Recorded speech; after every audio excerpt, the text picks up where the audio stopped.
You like to be a part of the largest digital yearbook ever. All you have to do is head to xqyearbook.com and upload your photo and a quote. And get this, for every valid submission, XQ Institute will be donating $2 in support of student mental health. This is your photo, your story, and your impact. Visit xqyearbook.com and leave your mark. We can't wait to see your submissions.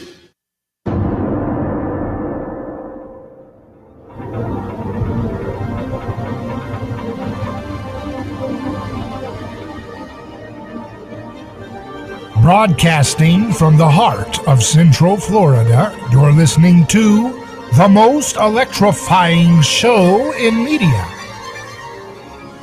A Neighbor's Choice. And I'm your host, your neighbor, David Gronowski. So glad to be with you live on FM, AM, podcast, and video stream, where we're going to have another exciting conversation looking at news headlines and joined by guests, world-class minds like Dr. Yu, our chief science advisor and physicist. He'll be with us soon.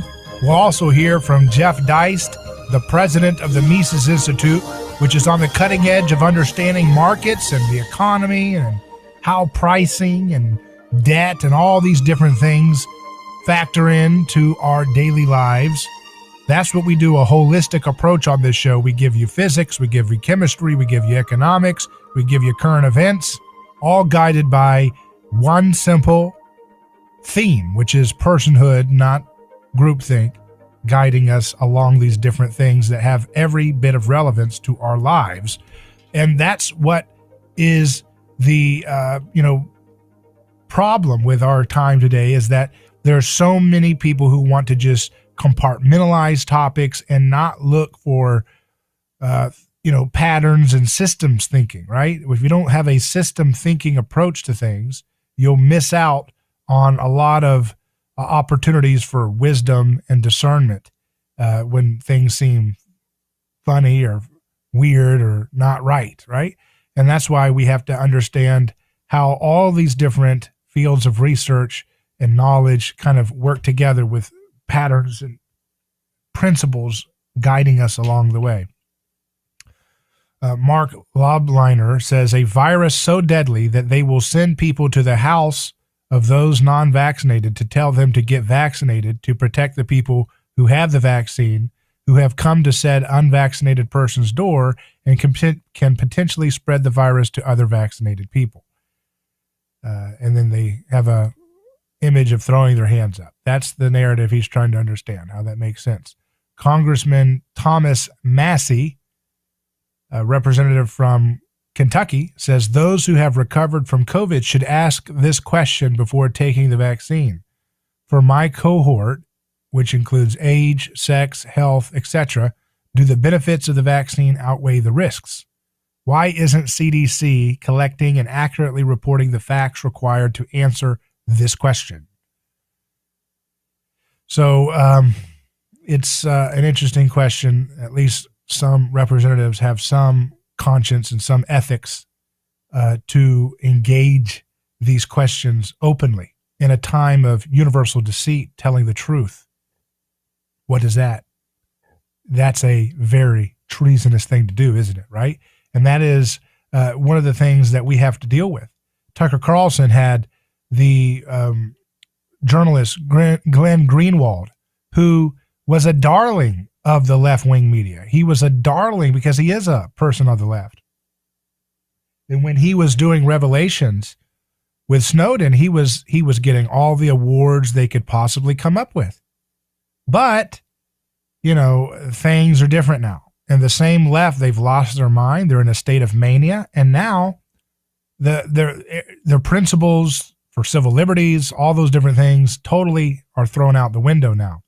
And Tucker Carlson had Glenn Greenwald on his show on Fox News talking about how the NSA leaked Tucker's emails to journalists. And Glenn said, people in Washington are petrified of the security state, and that's why they exist with no democratic accountability. And that's the predicament we're in our society, is that our society is paralyzed by fear to do anything great. anything beautiful, anything loving and kind and audacious and courageous, creative. None of that is allowed because we have a media class that is paralyzed by fear, as Glenn Greenwald says, and that petrified state of fear permeates people who watch those content and read those articles from that petrified class. And that's not a good thing to spread in a culture. You don't want to spread a contagion of fear, because a contagion of fear is hard to reverse. It's hard to get people to pull out of fear-based aggressive behavior once they get started into that line of thought. That's why it's so important for us to fight back against this desire to put everybody into a group, because the moment we start fighting as members of tribes rather than members of the human race, we're going to tread a lot of the foundational liberties, a lot of the foundational protections and comforts that everyone benefits from. Things like presumption of innocence, things like the right to self-defense, things like an absolute right to free speech and freedom of religion, freedom of expression. All these different things are going to go out the window the moment we let go of our personhood as our primary ethical framework of looking at the world. And that's what the culture continues to dabble in, is trying to disintegrate the foundation of principle, the foundational principle of personhood. They want the left to be, the left has have all this identity politics, right? It's all about my tribe, my tribe, my tribe. And that tribe, again, it's not really about that tribe. If you scratch off that tribe's identity in terms of the brand, you find out that it's just political tribalism that they're really wanting you to stay with and succumb to. And so if you are a member of the LGBT community and you don't have the right politics, you're not part of that tribe.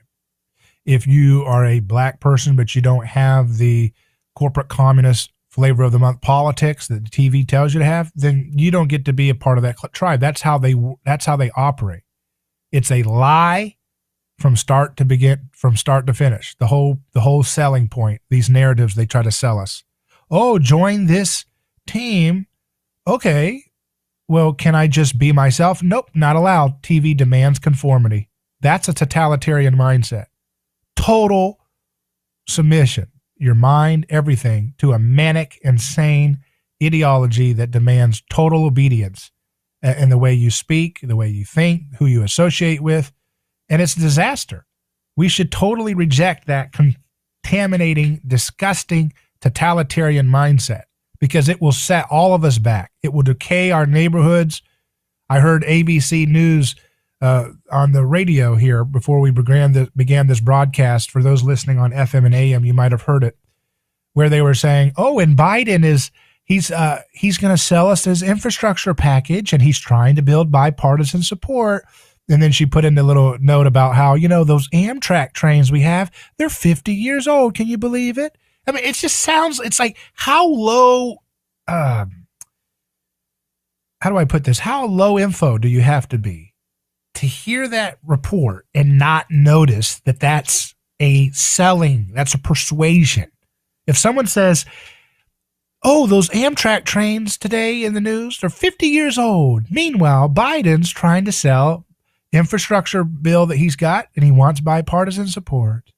The tone, the selective reporting, the association of certain facts in relationship to other facts, trains are decaying. Therefore, Biden trying to fix it for you with his new infrastructure bill. And you're like, how can you possibly not see how they are trying to sell you a narrative for personal, selfish ambition rather than just reporting the facts? They're not reporting the facts when they say that. They're creating a persuasion move on the listeners or the viewers, mind.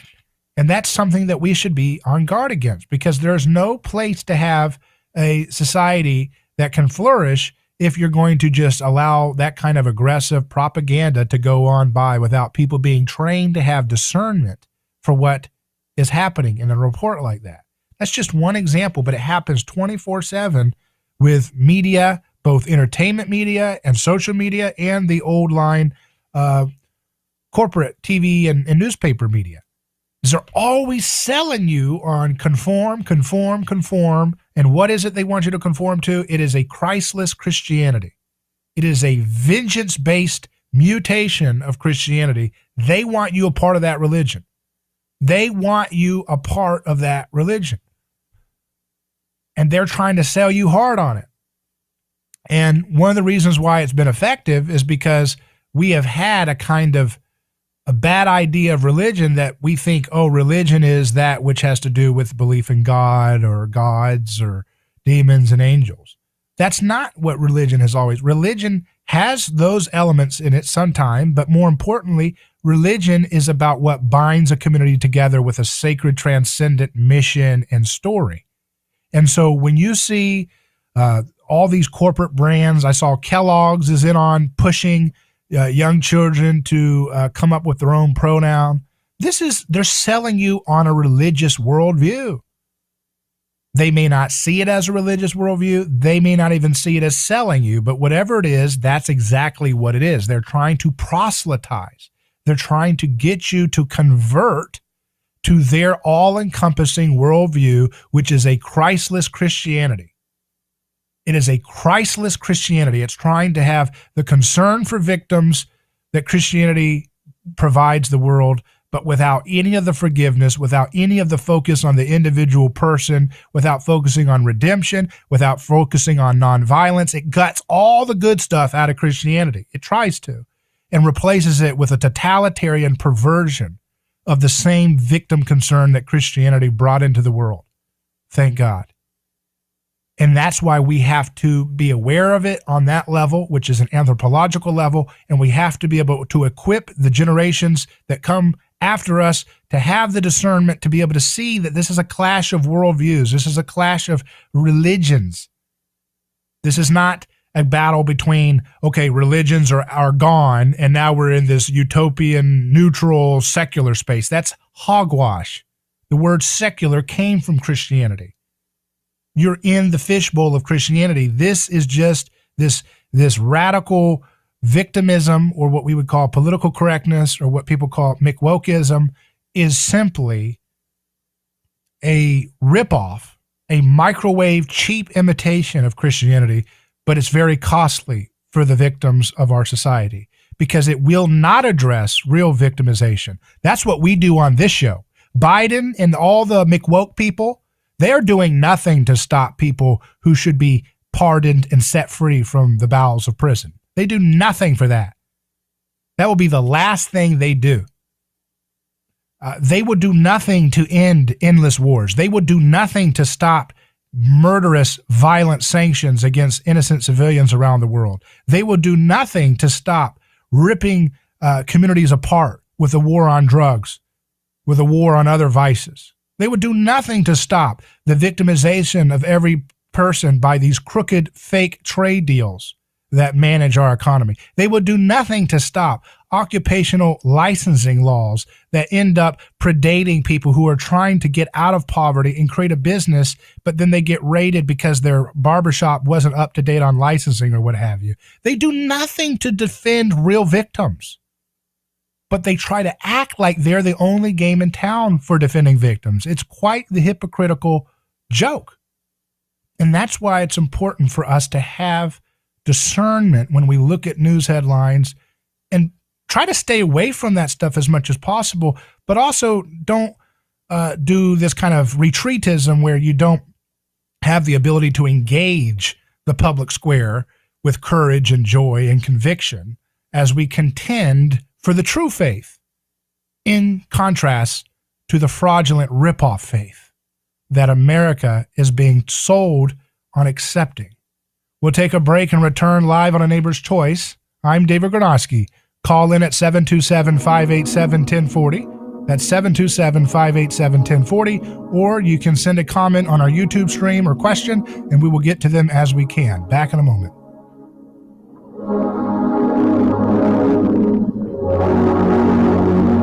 David Gronowski here. Let me tell you about a man named Gabriel. Every day, Gabriel puts on his boots and drives across America. to make sure our store shelves stay stocked with the food people count on. See, Gabriel served our country overseas.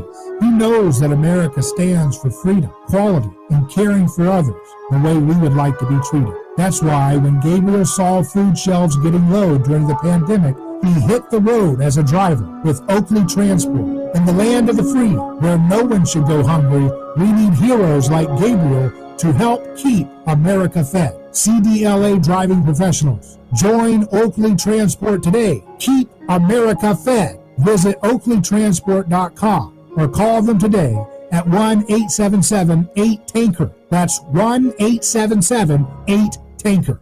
Are you ready to transform your career? Jess Smith was too. She was stuck in a job that was controlling her life, consuming her free time, and offering little opportunity for growing her pay. Then she found FinTech Mortgage Association, and she never looked back. FinTech Mortgage Association makes home lending simple, and they take care of home buyers like family. Using technology to make everyone's life easier, FinTech Mortgage Association equips each of their loan solutions architects with the tools they need to build a career with a schedule they control, a product they can take pride in, and an earning potential that is life-changing. Unleash your true potential. Join FinTech Mortgage Association. Visit finmay.com. That's FINMAE.com.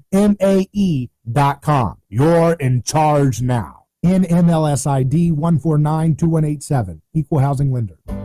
A lawsuit is not something that anyone looks forward to. It's a stressful process. There are attorneys in Tampa Bay that keep clients well informed, creating less stress. That law firm is Catania. Personal injury law is defended with full disclosure. There is no guessing game. If it's an auto accident, medical malpractice, nursing home negligence, unsafe working conditions, or motorcycle accidents, the law firm of Catania will handle the process worry-free from start to finish.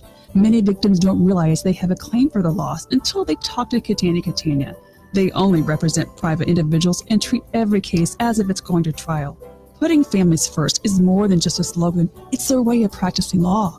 It's a commitment to you. Remember, they don't get paid if you don't get paid. So go to Catania.com. Over 28 years in practice. Catania, personal injury, auto, and motorcycle accident attorneys. Catania, putting families first. Office Tampa. Not attorney spokeswoman.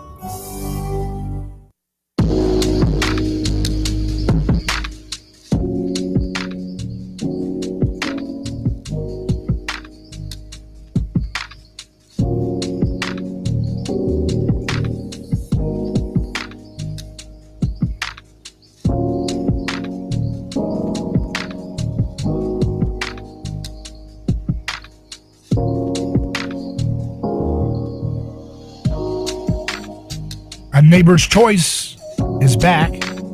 We're live on radio with our flagship station, News Talk Florida, across Tampa Bay, Sarasota, Clearwater, St. Petersburg. Happy to have you with us as we broadcast live from video, podcast, radio, and it's an interesting time. There's a story in the revolver.news website. It says, sitting duck second University of Chicago student slaughtered in 6 months while liberal administration boosts the war on cops.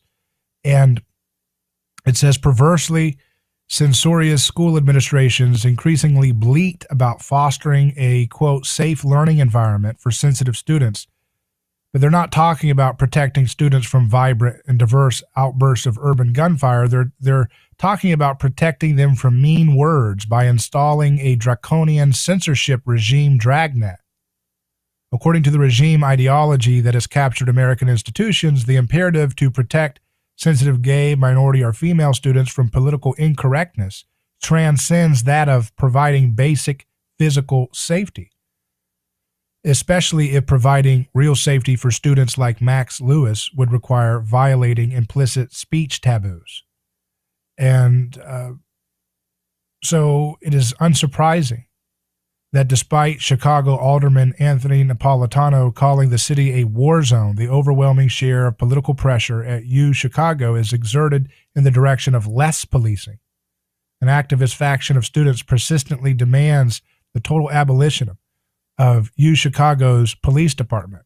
Last June, the school's Care Not Cops group called for the UCPD's destruction in a campus newspaper op-ed. But the article is talking about how this ends up sacrificing people to chaos of violence, real physical violence. He says, so we have the tragic case of Max Lewis. This young man, the bullet struck him, a 20-year-old Max, in his neck. It did not immediately kill him. At the time he reached the hospital, the once vibrant and active fraternity brother was paralyzed from the neck down, a condition in which he would have remained permanently. His mother, Dr. Rebecca Rivkin, reported to WGN News that Max was able to communicate via blinking, 1 blink for yes and 2 blinks for no. And with this method, he conveyed his final wish: if I have to live like this, pull the plug, please. Seriously. Max's life support was terminated a few days later on July 4th. And so Max was a young computer science major at the University of Chicago, and he was just riding the Chicago Metro's Green Line, and when he had a stray bullet go into his neck.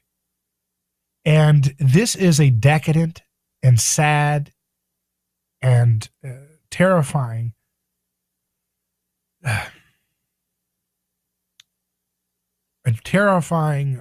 playing around with a wicked ideology that cares more about words, because it's a Gnostic religion, which is what political correctness is. It's Gnostic. It's all about speech codes. It's not about real flesh and blood victims, for any kind of victim. It's about conformity of the mind and the mouth rather than protecting real victims. That's why people have tried to convince people in a callous way that Ashley Babbitt's life doesn't matter as much because she was fighting for an ideology that the TV doesn't like. That's pathetic. Absolutely pathetic to speak that kind of garbage. But that's what's being normalized by the failing 20th century media. And they are failing. Their numbers are dropping. Their ratings are dropping. But they have a strong influence because of their government-protected privilege in the market that they've inherited from decades past, and because a small but very fervent, dogmatic group of folks in our society continue to buy whatever nonsense their religion is pushing. And that's why it's so dangerous to allow these kind of religious, zealous ideologies to run rampant in societies, because it ends up denigrating the human body. See, Christianity is about embodiment. Christianity is about action, not words. Actions speak louder in Christianity over words. Words are important, but they must be embodied through action. That's why Jesus wasn't writing poetry and philosophy. That's good and beautiful, but he was enacting the truth, because that's where the rubber meets the road.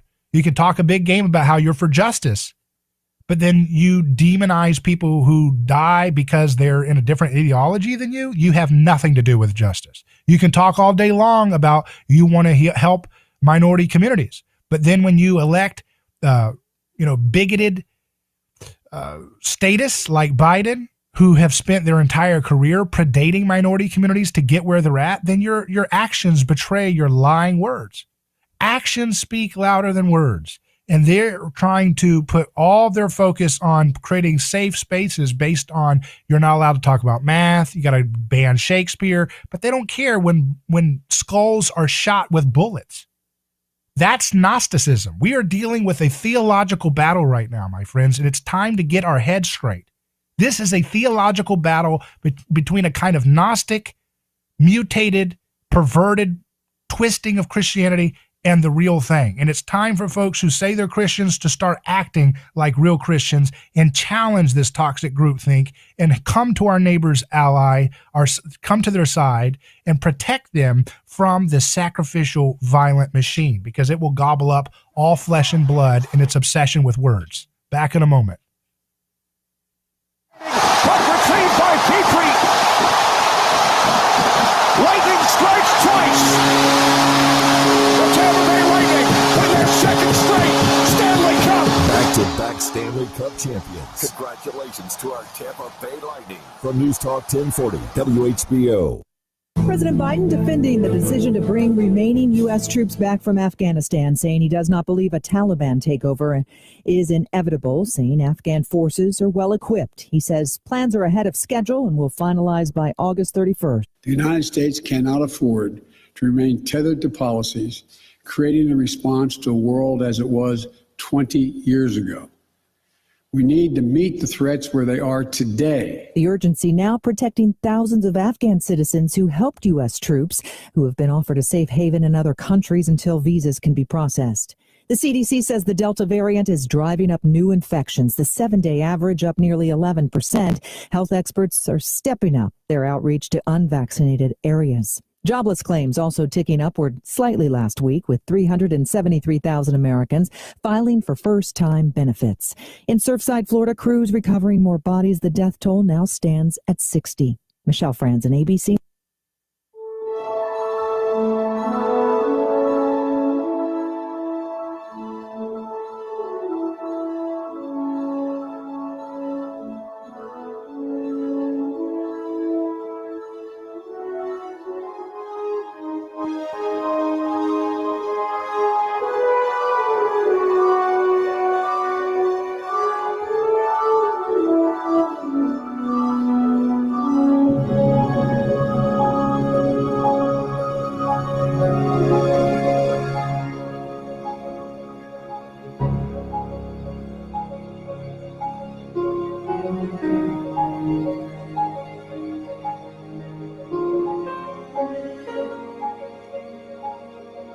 So we can't mimic people who are lost in darkness. If people want to turn into tribalistic collectivists where they want to sacrifice people and dehumanize people who don't look like them, or more importantly, think like them, which is the heart of this Gnostic, this disembodied mutation of Christianity that has become the animating religion of our country, with the left flailing about to keep it alive. And it's not that it's vibrant.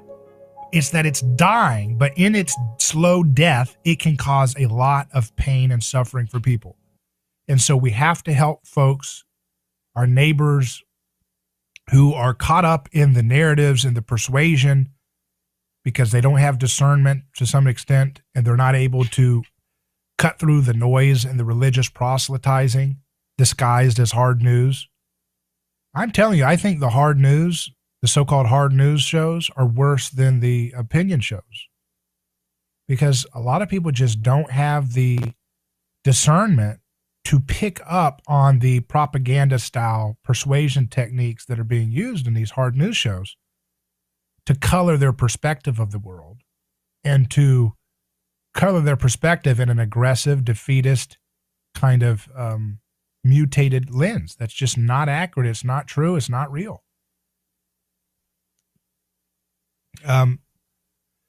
So keep that in mind as we look at some more stories together. There's a Christopher Rufo who has been criticizing the critical race theory as it's being taught in schools. He has a quote saying at least 25 public school districts in 12 states are now teaching Not My Idea, a book that claims whiteness is the devil, luring children with the promise of stolen land and stolen riches. And whiteness is a bad deal, the book says. It always was. Dude, we can see your pointy tail, reference to this devil character with a contract and a dollar bill. It says, contract binding you to whiteness. You get stolen land, stolen riches, special favors. Whiteness gets to mess endlessly with the lives of your friends, neighbors, loved ones, and all fellow humans of color, your soul, for the purpose of profit. Sign below, and you sign here, and you get to have land, riches, and favors may be reversed at any time for any reason, is the little contract ending. So this is pathetic. It's genocidal, disgusting type language to use that to try to quarantine human sin into a skin color that has disgusting, hateful idiocy behind this. And we should rebuke it without any hesitation, because it's a joke. It's disgusting. It's a moral joke.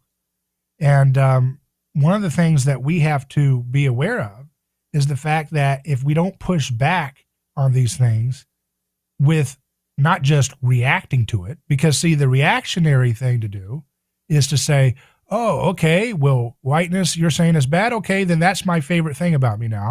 All I'm going to do is talk about, and then what you're doing is you're falling into the dialectical trap. You're following the patterns of collectivists rather than following Jesus, right? Because Jesus is the master of history, not these losers that are the run-of-the-mill, flavor of the month ideologues. So, imitate Jesus. Jesus doesn't put his collective identity above what he's doing, right? I mean, that's the whole point with his engagement with the woman who is not of his ethnic identity. He says, no, you're part of the team too. This is a message that will go to the whole world, right? And so we don't want to lose sight of imitating the true master of history who knows how to deal with justice, who knows how to deal with pain, who knows how to deal with trauma, who knows how to deal with suffering. He knows how to deal with poverty, right? Don't imitate these sorry losers on the left and right who want to supplant the true master of history, Jesus. It's that simple. So when he's saying, we're not going to fall into tribalism, stick with his way. Don't go into this stuff where they try to bait you into their tribalistic trap. So they start lying and saying that if your whiteness, which they play with words, they're trying to say it's a social construct, not actually the skin tone. But by associating it with someone's skin tone, you are rewriting history into a sacrificial assault on reality. And it's not for real reconciliation. That's why these people who are pushing the same, think about this, the same people who push this book, whiteness is a bad deal, all went out and voted for Biden, most of them. Okay? These people are a joke. They're a joke. It's an embarrassment. Like, how stupid could you possibly be? You're talking about stolen land. Think about this. They're mad because they feel guilty for what they're doing. Stolen land? That's what the United States government does when they confiscate the lands from the tribal communities and they confiscate access to sovereign countries in Iraq. But they don't want to talk about that. They voted for a man who made all those laws and voted for all those wars as long as he was there. He went along with it. They are toothless in their challenge to evil. Stolen riches. That's exactly what statism does. Confiscates half of our wealth through inflation and state and local and federal taxes. That's what it does every time it rigs the economy for the giant food companies and giant banks and giant crony corporations. And they talk about special favors. That's exactly what cronyism is. That's what Biden does the best. Talks about whiteness is to mess endlessly with the lives of your friends, neighbors, loved ones, and all fellow humans of color. No, that's called wicked human government.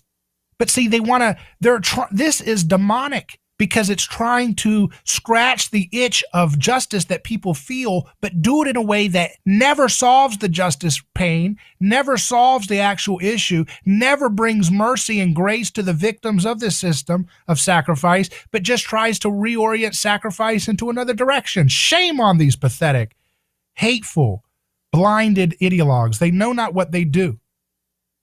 But this is shameful to talk about human beings in this way. And they know it is. They know they're sellouts. These people who push McWokeism, they know they're sellouts. That's why they can't stand themselves. They're the cheap ripoffs of what a neighbor's choice does. We're the ones that actually have people calling in from prison, asking for clemency with the past administration, and then getting it right after. I'm not saying it's our show. I'm saying we put action to the words of justice. These people just talk about whiteness and then vote for an architect of the worst wars, the worst incarceration regime, and they have no they don't care because they're fake, phony frauds. They're sellouts. People who imitate Jesus, we're the group that's supposed to be providing reconciliation and harmony, not this nonsense. This nonsense is a joke, and they know it. They know that they're living a joke. They do. That's why they're miserable, people who promote this kind of McWokeism. They're miserable. They don't have an answer for what happened to the Neanderthals. They don't know. They don't understand how Homo sapien privilege wiped out and systematically raped and pillaged and stole the land of Neanderthals. They can't account for that because they don't even know what anthropology and archaeology has to say about the matter. This is a Luddite ideology that is trying to push a stupid, low-resolution approach to history, and then all it's going to do is harm everybody. It's not going to end the war on drugs. It's not going to end the fake war on poverty. It's not going to end the fake war on chronic illnesses that our government has been erroneously wasting our taxpayer dollars, giving us bogus solutions for diseases that get worse and worse with their supervision and supposed supervision over these issues. They're not going to solve anything about flesh and blood. All they do is talk word games. They are Gnostics. That's why they say whiteness is a construct rather than whiteness is skin color. They're trying to take everything into a disembodied, Platonic, kind of Gnostic, abstract world, and then they're going to grab power by playing with language and abusing people mentally. And they've done it for millions of people. And as frustrated as we are, we have to reach out to our friends and neighbors who have become a part of this McWoke nonsense, because they've been abused mentally by this disgusting, hateful ripoff of Christianity. And so they know not what they do in some cases. They don't know what they're doing. They don't know that when they've lied themselves into a state of trauma where they're voting for Biden, who again has done nothing to end the sentences of any nonviolent person languishing in prison in a pandemic. Meanwhile, Biden pretends to social distance when he goes to the G7 for the photo, but then they're hanging out elbow to elbow afterwards when the peasants aren't looking at the photo, if you look at the video of the G7 leaders. Meanwhile, people he is allowing to stay in prison right now, federal prison, they don't have social distancing, but these same brainwashed people are watching this stuff. And they don't seem to see the contradiction because they're in a state of trauma, apparently, because they're being pushed around and mentally abused by this disgusting ripoff of Christianity called McWokeism. And it's sapping their energy. It's sapping their emotions.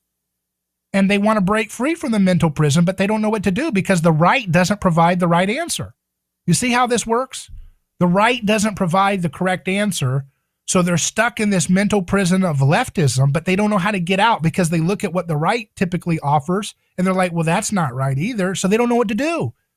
So think about it. When you have two wrong answers, but one wrong answer is what everybody on TV and everybody in Hollywood and everybody in the music industry and everybody in corporation, Coca-Cola land, all that crap. When you have two wrong ideologies, but one is represented by like everything you know and have comfort about. Think about how many times you see the Coca-Cola symbol.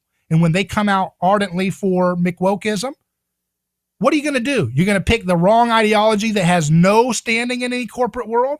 Or are you going to pick the ideology that's wrong, but it's what everybody else is doing? The herd mentality is going to kick in, and you're going to go to the wrong ideology that has all of the supposed conformity and all the signals going this direction.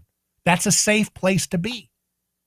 And so we have to cut through that noise and confusion and reach out to our neighbors who are succumbing to this and giving them comfort, giving them love, giving them confidence so that they can slowly work their way out of this failing religion and find the master of history himself, Jesus. Jesus will set captives free. Jesus sets captives free from mental prisons like McWokeism. Jesus sets captives free from perpetual war, perpetual mass incarceration. Jesus sets captives free from the mental prisons that allow those types of policies to happen decade after decade, and for people to be in such a state of stupor that they think they're doing something just to support the very architects of these mass incarceration policies like Biden and Kamala Harris. Jesus sets you free from that confusion. And then what the church does is they don't think Jesus is strong enough, so they add Jesus plus Americanism. Nah, that's not going to work. You don't have to nationalistic, all this kind of cheesy, false version of patriotism. That's not what completes Jesus. Jesus doesn't need you to add your flag to complete what he's doing. Sorry, doesn't work that way. And then you go to the left, And you get left-wing churches, and they're like, well, it's Jesus plus Foucault. Well, no, you keep that creep that messed with kids, Foucault, keep him the hell away from what we're doing here in terms of his ideas have no place with what we're talking about with Jesus. Okay, but that's what happens. Foucault is the founder of a lot of these postmodern ideas that are seeping into the mainstream now. So they want to always add a perverted combination of just a little bit of Jesus's way of doing things mixed with Keynes or Marx or Foucault or, Reagan or whatever it is your little idol is. That's not what it's about. It's about imitating Jesus, period. That's what it's about. And when you imitate Jesus, you desire mercy, not sacrifice for your neighbor. So you don't be a stupid, silly person and go and say, "Oh, I'm just because I marched in the TV BLM Antifa protest, and then I voted for a guy like Biden who spent his entire half a century locking up people and victimizing people and giving the militarization of police the situation that they have today." You don't do that because that makes you a fool. It makes you a hypocrite. It makes you a walking joke. And that's what Christianity allows you to see, is to be an adult about things and recognize that voting for certain things is not going to be your ticket to salvation. Voting for certain people is not going to be your ticket to salvation. Imitating Jesus is the ticket you've been looking for, but it's not a ticket in terms of a checking out of reality like ideology provides. That's why nobody wants to choose Jesus. They always want to choose a piece of Jesus plus their stupid ideology of the flavor of the month of their culture. And because ideologies provide simple, stupid solutions that don't work, but they feel right to the ear and they feel right to the ego, right? And Christianity is about deconstructing these fake religions. Christianity is about doing science. Christianity is about discovering the wonders of the world. Christianity is about curing cancer, curing diabetes, curing all these diseases, not with some stupid, insanely expensive new product that's patented. No, it's about solving things holistically, getting back to the basics, putting skin in the game, and treating your neighbor as you would have yourself be treated if the shoe were on the other foot. That's not what you get with political ideology. You get dehumanization of your neighbor, which ends up dehumanizing you. You get aggression, you get coercion, you get shame shifting, you get envy, you get resentment. None of that stuff makes you feel good, which I don't understand why people turn to this stuff as much as they do, because it doesn't make you feel right anyways. Nobody wants to be stuck on shame and resentment all the time. That isn't a good feeling to have. But people persist in this because, again, they feel like there's no other alternative. A lot of folks don't have the discernment to understand economics. I get it. Economics is boring to me too sometimes, right? When I look at it. There's other ways to explain it that's very interesting. But the way economics is presented, it can be boring. So people don't have economic understanding. They don't have anthropology understanding. They don't have a proper theology. People get twisted views of Jesus sold to them when they're a young person, and then they don't understand what Jesus is actually about because they've never actually engaged the person himself. And when they do engage the biblical text, sometimes they come to it with all these assumptions that are erroneous that they put into the text when they read about Jesus' life. But it's so important for people to have a proper role model, and there's nobody better than Jesus to imitate in your life. Do not resist evil with violence, is what Jesus says. And that is contradictory to the spirit of the age, which wants everything to be about words and language so that they can keep resisting those evil words with violence, with coercion, with shame. And that's a horrible state of place to be. We don't want to stay in that wicked cycle of shame shifting. It will do nobody any good. We'll take a break and return in just a moment with more news analysis. I'm David Gronowski. Stay with us.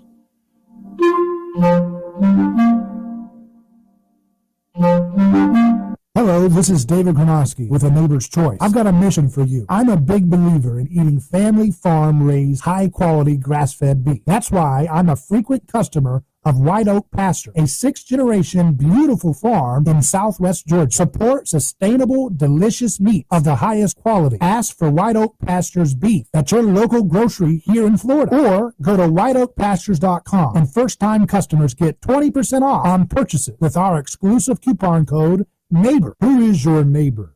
Dave and Wally are team drivers for Oakley Transport.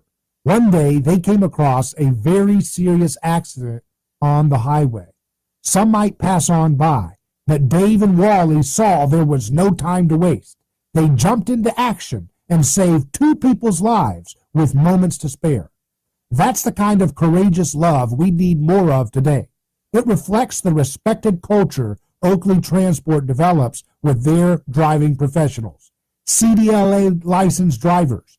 Join Oakley Transport today for a rewarding career. Visit oakleytransport.com. That's oakleytransport.com. Are you ready to transform your career? Jess Smith was too. She was stuck in a job that was controlling her life, consuming her free time, and offering little opportunity for growing her pay. Then she found FinTech Mortgage Association, and she never looked back. FinTech Mortgage Association makes home lending simple, and they take care of home buyers like family. Using technology to make everyone's life easier, FinTech Mortgage Association equips each of their loan solutions architects with the tools they need to build a career with a schedule they control, a product they can take pride in, and an earning potential that is life-changing. Unleash your true potential. Join FinTech Mortgage Association. Visit finmay.com. That's FINMAE.com. You're in charge now. NMLS ID 1492187. Equal housing lender.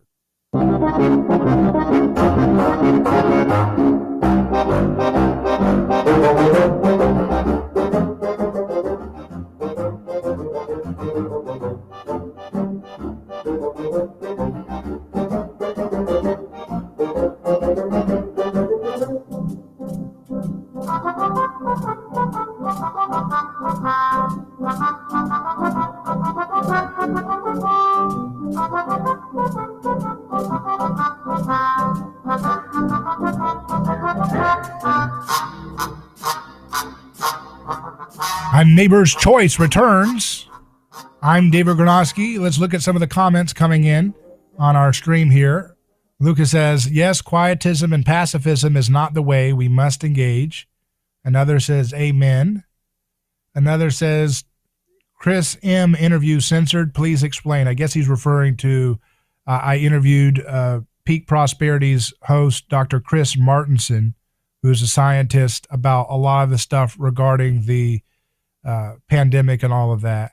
And YouTube was just terrified of the scientific data that we talked about. So they're scared, they're reactionary, and they block the interview from being uploaded. And they're terrified of data and science. They're scared. They've got a weak hand because they're on the wrong side of history by being on the side of book burners. That doesn't have a great track record in terms of long-term success. We've seen that movie before. Book burner ideologies, they fizzle out fast, and they are remembered with a lot of scorn and derision. But that's what they do. But their thing backfired because we posted it on all of our other video platforms. We posted it on our website, which has its own, life in and of itself. And then Chris Martenson posted it on his website, peakprosperity.com, which has a tremendous amount of viewers. And then he even made a video talking about our channel and promoting it on his YouTube channel, which has hundreds of thousands, if not millions of views. So it backfired again, because they don't understand that censorship is their detriment. You censor, you get defeated. You book burn, you get defeated. The stone the builders rejected has become the cornerstone. They don't understand that Jesus is in charge of history, that he has been the great architect of the narratives that they are trying to outcompete Jesus in, and they will be utterly defeated. That censorship and book burning is the way of the past. The way of the future is what Jesus does, which is respect, self-sacrifice. It's not convoluted. We're not talking about some crazy insanely complex ideology like Marxism or Foucault in terms of their little, carefully constructed narrative of how events should unfold. We're talking about basic stuff that we all know in our hearts to be true. That it's not right to use violence to get your way over your neighbor. That it's not right to censor people that disagree or say things that offend you. And the facts offend YouTube, apparently. And so we just ask that their hearts would be changed, that they would see that they are on the wrong side of history. They're on the path of book burning in the digital age, and that will be a really, really, really bad place to be in the grand scheme of history, because people don't know, they don't understand the power of what Jesus said when he said that the stone the builders rejected has become the cornerstone, meaning that which is purged and banned becomes the cornerstone of the next era of history. It kind of moves in a trajectory in that direction. Another says, have you heard of Michael B. Dowd, Ecological Christianity Guide? No, I have not. So I'm not sure who that is. Another says, interesting that Garrett White just said a lot of the same things in a live video a few hours ago. I don't know who that is either. Tina says, the Martinson interview was excellent. Watched it twice. Yes, so it will probably get 10x the amount of downloads on the podcast and views because the book burner crowd at YouTube stupidly banned it. But that's fine. They're playing checkers, and we're just going to let them make a fool of themselves. We don't even have to play chess. We just watch them make a fool of themselves. And I also want to recommend that people check out, it should be on our website, and it should also be on our podcast feed, and it's also on our YouTube and all the other platforms.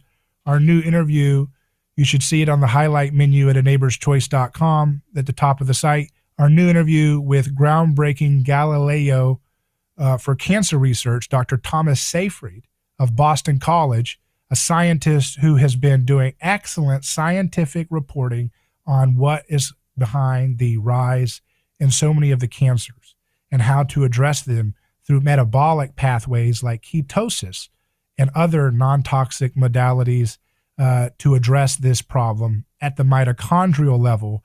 That is something, again, we've got their number in terms of the people who want to be stuck on groupthink and keep us in the dark ages. We've got their number. The digital age is going to continually disintegrate the flimsy, artificial structures of groupthink-based science, and we're going to continue to find fact-based science, and it's going to revolutionize our quality of life. It's going to revolutionize our medical system. It's going to revolutionize our relationship to one another, because we're going to find out that there are wonderful things we can do together, like defeat cancer without relying on collective coercion from the state and their crony friends and nonprofits and companies that regurgitate their parrot lines. That's what we're about. That's what it means to love your neighbor as yourself. It means to think boldly, think with the facts, and present facts, not sacrificial violence.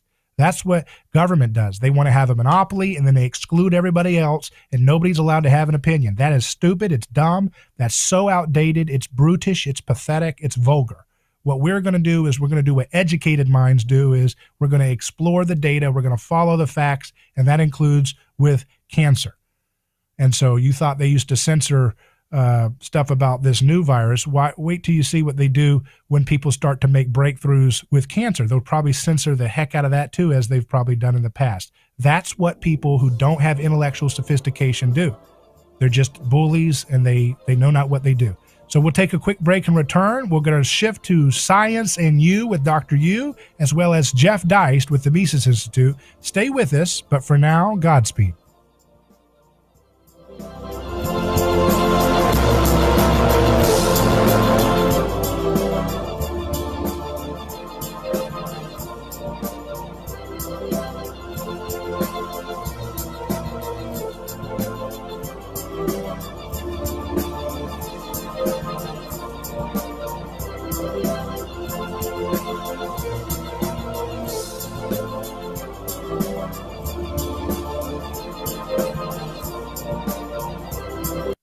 Your home for news, talk, and information. 1040 WHBO Pinellas Park, Tampa Bay's all new News Talk 1040. It's the only way I get news.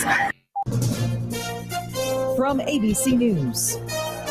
I'm Michelle Franzen. President Biden says plans to bring remaining troops home from Afghanistan are ahead of schedule, with August 31st the new date instead of September 11th to wind down America's longest war. President Biden Thursday said he did not believe a Taliban takeover in Afghanistan is inevitable, saying Afghan forces are well equipped. The president forcefully defended his decision to withdraw all U.S. forces by September. I will not send another generation of Americans to war in Afghanistan with no reasonable expectation of achieving a different outcome. The president went on to say the U.S. cannot afford to, quote, remain tethered to what he said were policies created in response to the world as it was 20 years ago. Karen Travers, ABC News, Washington. The Justice Department detailing charges against 5 new defendants in the January 6th attack, accusing them of coordinating violent assaults on law enforcement. A few of the 5 defendants put on military-style ballistic vests before prosecutors said they attacked officers protecting the Capitol by choking them, kneeing them, punching them, and in one instance thrusting a flagpole into an officer's chest. Joseph Hutchinson, Joshua Doolin, Michael Perkins, and Olivia and Jonathan Pollock are all facing multiple charges. It's believed most of them traveled together from Florida to Washington, where the indictment tracked their movements in battles with police,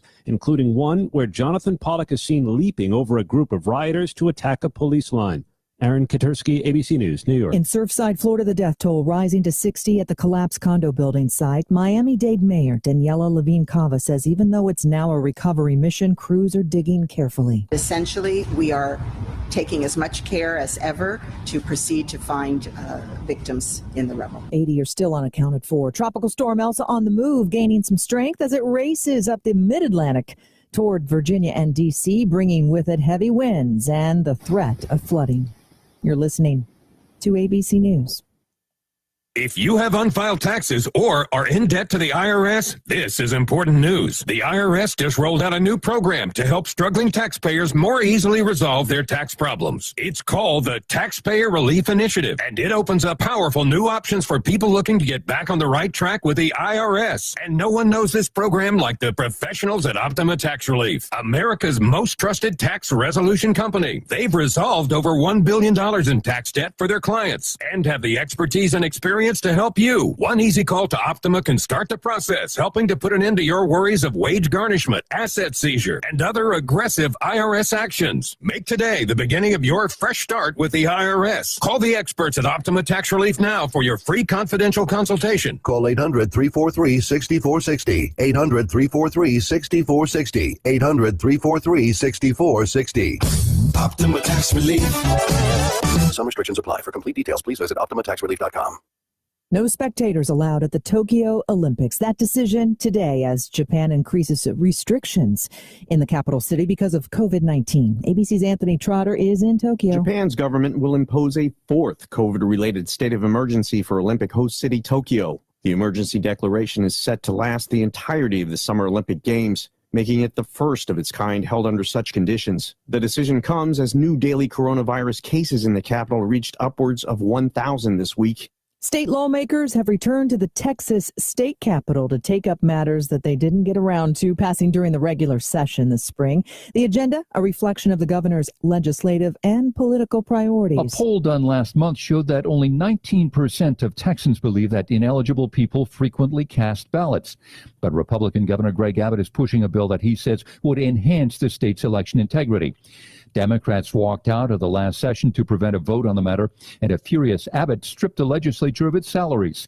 Now the issue is one of 10 that the state House and Senate will consider during this special session. Jim Ryan, ABC News, Dallas. Wisconsin, known as America's Dairyland, and for those cheesehead hats, but it doesn't have an official cheese. That could soon change. A bipartisan bill in the state assembly would make Colby the official state cheese, even though the most produced cheese in that state is mozzarella and then cheddar. This is ABC News. Are you more than $10,000 in debt? Feel like you're on a never-ending treadmill, staying in one place and never getting ahead with those minimum payments? Do you feel like there is no way out? Don't let the credit card companies bully you anymore. There are programs in place to help you get free of your debt, and you don't have to pay the entire amount you owe. The program at Total Financial Freedom can help you get debt-free in months instead of decades. Call Total Financial now at 800-533-6605. That's 800-533-6605. Michelle Franzen, ABC News. Hello, this is David Gronowski with A Neighbor's Choice. I've got a mission for you. I'm a big believer in eating family farm-raised, high-quality, grass-fed beef. That's why I'm a frequent customer of White Oak Pasture, a sixth-generation beautiful farm in southwest Georgia. Support sustainable, delicious meat of the highest quality. Ask for White Oak Pasture's beef at your local grocery here in Florida, or go to whiteoakpastures.com, and first-time customers get 20% off on purchases with our exclusive coupon code NEIGHBOR. Mental illness is up dramatically since the epidemic hit America. Consider this from the Holy Scripture. Prepare your minds for action, and being sober-minded, set your hope full on the grace that will be brought to you. 1 Peter chapter 1, verse 13. Are you sober-minded? Do you think there's no hope? There is, and it's waiting for you at your local church. There you'll find a healthy mindset that will give you strength and wisdom. The welcoming committee is there waiting for you. See you soon.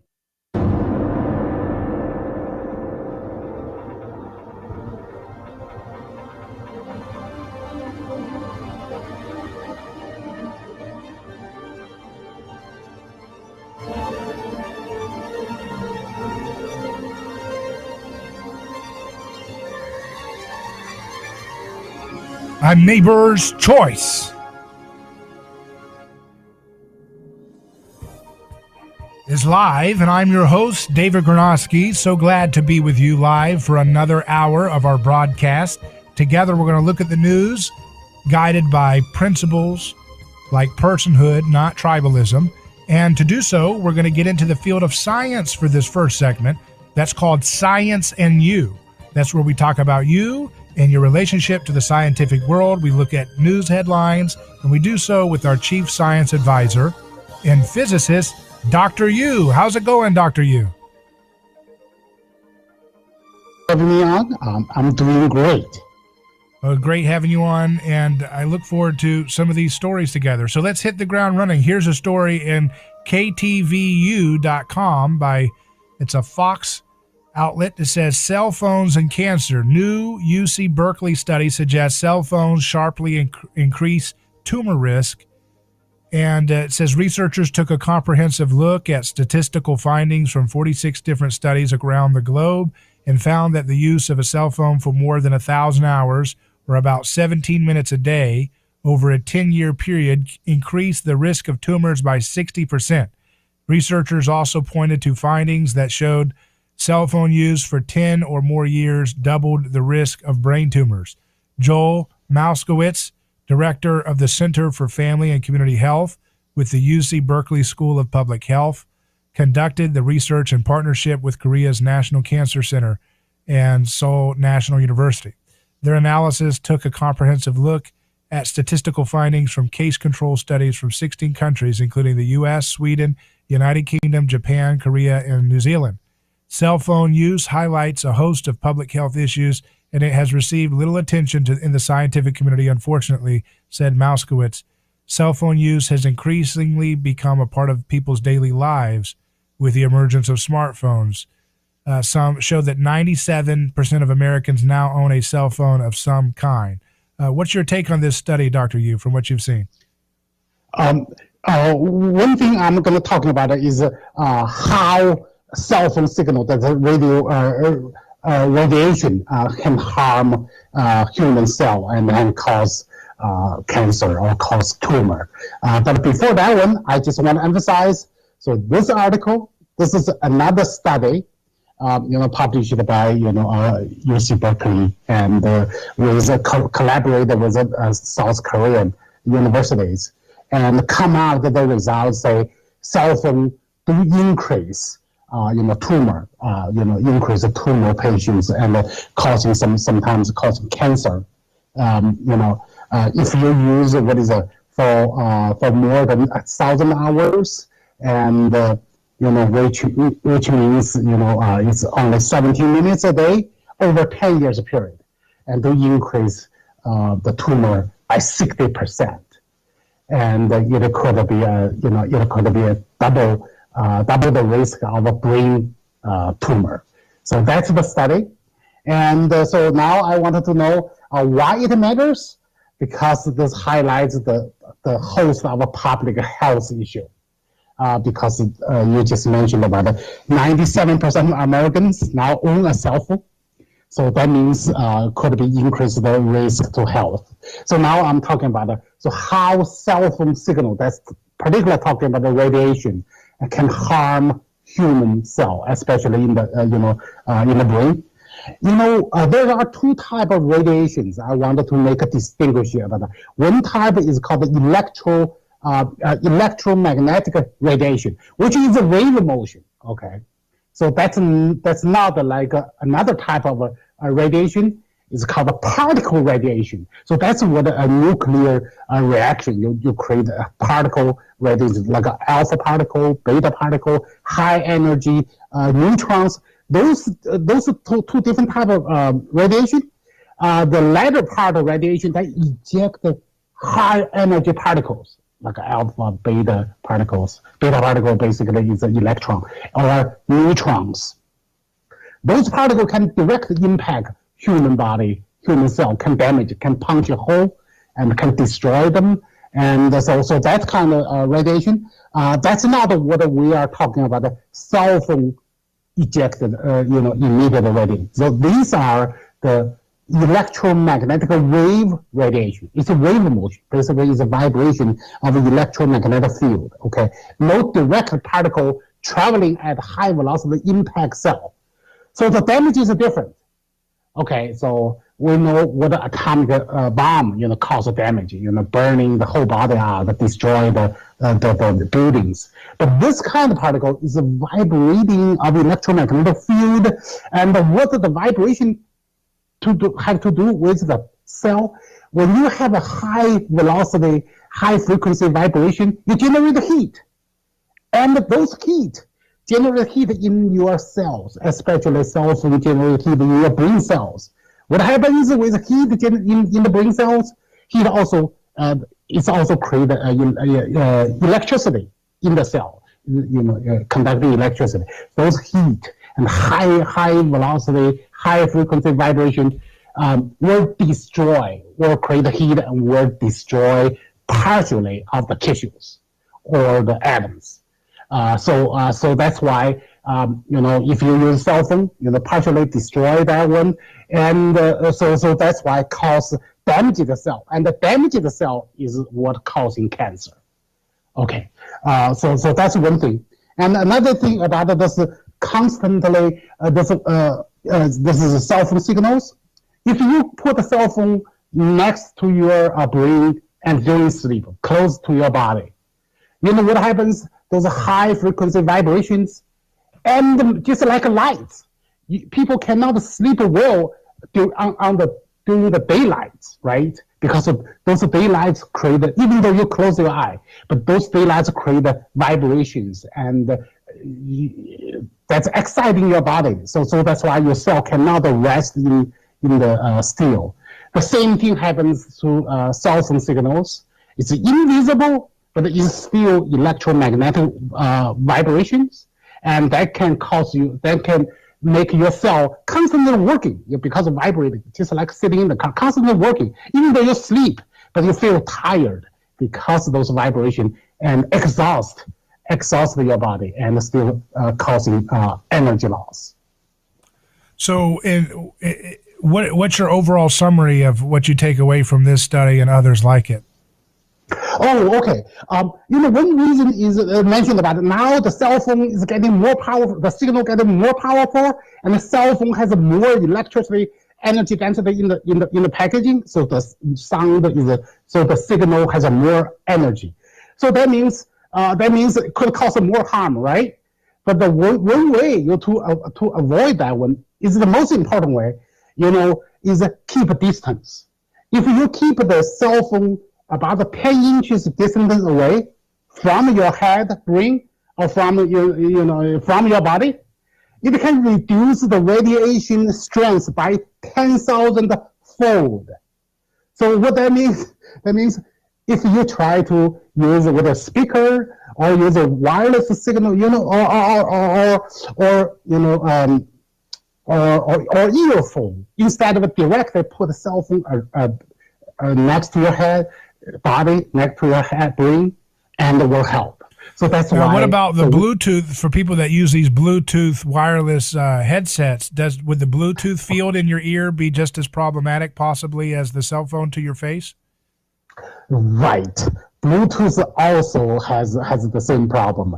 However, I believe because Bluetooth is a wireless transmitted, right? When you go through a distance transmitted wire, the stress does reduce a bit instead of you directly put the cell phone next to your brain.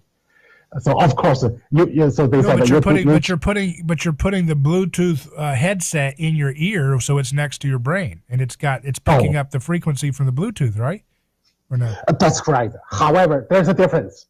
The main energy generated through cell phone itself. Cell phone has power, generate itself, and go through the wireless space and then received by Bluetooth. So that strength is already reduced by a number of magnitude. It's already reduced because Bluetooth, the earphone is just a receiver, right? The energy, the high giant energy is in the cell phone generated. Those huge battery generate the electromagnetic waves. So that's why if you use Bluetooth, it will help a little bit. Of course, you still experience some radiation wave.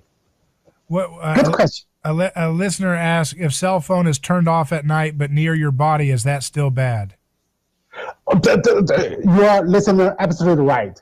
Because even if you turn off the cell phone power, however, the cell phone still, like a magnet, still receiving a concentrated electromagnetic wave, even with power off.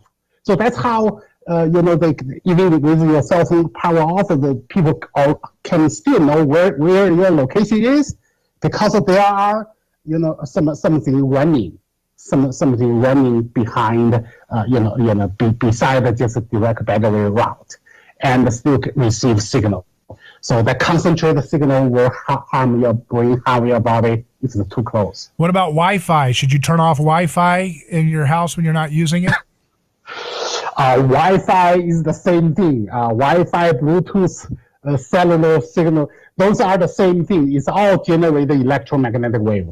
And now Wi-Fi signal is getting stronger. Of course, that one. So if you have a keep distance, your cell phone receive signal from Wi-Fi. But I believe the most significant power is generated by battery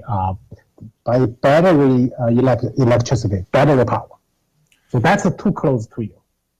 We're going to take a quick break and return. We'll ask some of the questions that you're asking on our live stream to Dr. Yu, our physicist, on A Neighbor's Choice. We'll continue with Science and You after this short break.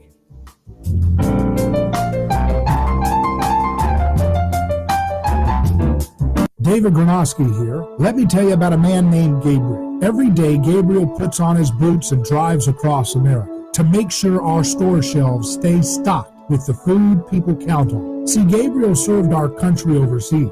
He knows that America stands for freedom, quality, and caring for others the way we would like to be treated. That's why when Gabriel saw food shelves getting low during the pandemic, he hit the road as a driver with Oakley Transport. In the land of the free, where no one should go hungry, we need heroes like Gabriel to help keep America fed. CDLA driving professionals. Join Oakley Transport today. Keep America fed. Visit oakleytransport.com or call them today at 1-877-8-TANKER. That's 1-877-8-TANKER. Are you ready to transform your career? Jess Smith was too. She was stuck in a job that was controlling her life, consuming her free time, and offering little opportunity for growing her pay. Then she found FinTech Mortgage Association, and she never looked back. FinTech Mortgage Association makes home lending simple, and they take care of home buyers like family. Using technology to make everyone's life easier, FinTech Mortgage Association equips each of their loan solutions architects with the tools they need to build a career with a schedule they control, a product they can take pride in, and an earning potential that is life-changing. Unleash your true potential. Join FinTech Mortgage Association. Visit finmay.com. That's FINMAE.com. You're in charge now. NMLS ID 1492187. Equal housing lender. A lawsuit is not something that anyone looks forward to. It's a stressful process. There are attorneys in Tampa Bay that keep clients well informed, creating less stress. That law firm is Catania. Personal injury law is defended with full disclosure. There is no guessing game. If it's an auto accident, medical malpractice, nursing home negligence, unsafe working conditions, or motorcycle accidents, the law firm of Catania will handle the process worry-free from start to finish. Many victims don't realize they have a claim for the loss until they talk to Catania. They only represent private individuals and treat every case as if it's going to trial. Putting families first is more than just a slogan. It's their way of practicing law. It's a commitment to you. Remember, they don't get paid if you don't get paid. So go to Catania.com. Over 28 years in practice. Catania, personal injury, auto, and motorcycle accident attorneys. Catania, putting families first. Office Tampa. Not attorney spokeswoman.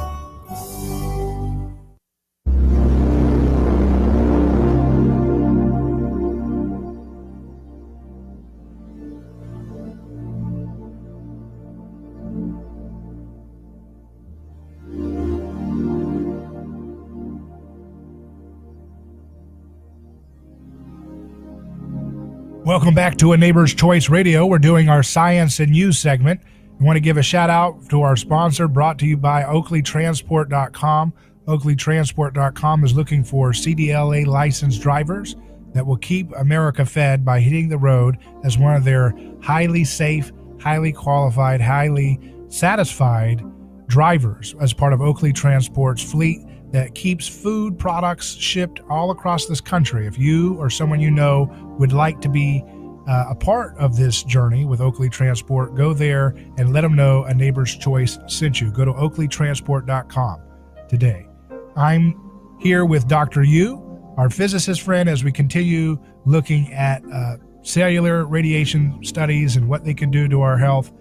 By the way, talking about brain cancer, you want to check out our online-only podcast with Dr. Thomas Seyfried and Tucker Goodrich, where we explore glioblastoma, which is a very vicious brain cancer, and how ketosis, ketogenic therapy with some other things, is providing some fascinating scientific breakthroughs about that condition, something that the conventional treatments don't seem to be able to do as much with, unfortunately, especially the late stage and aggressive stage. A commenter says, my wife and I got a couple salt lamps that we have on next to our wireless router. Last year, I also started charging it at night in another room. He says, what do you think about salt lamps mitigating these effects next to the wireless router? You are talking about the soft lamps? Salt, S-A-L-T. Oh, okay. Salt.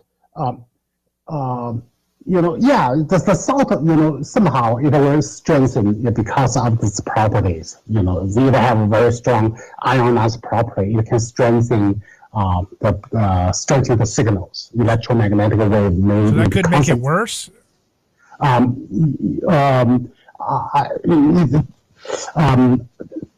If you put that one closer to you, just like you put ion can strengthen the magnetic field. Magnets. You put an ion in the middle, can increase the strength of magnetic field by order magnitude, right?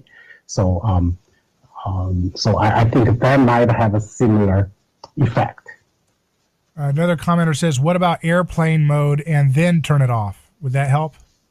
Oh, airplane mode. That's very good. Number one, you turn off air. Plane off. Basically, you cut the Wi-Fi, right?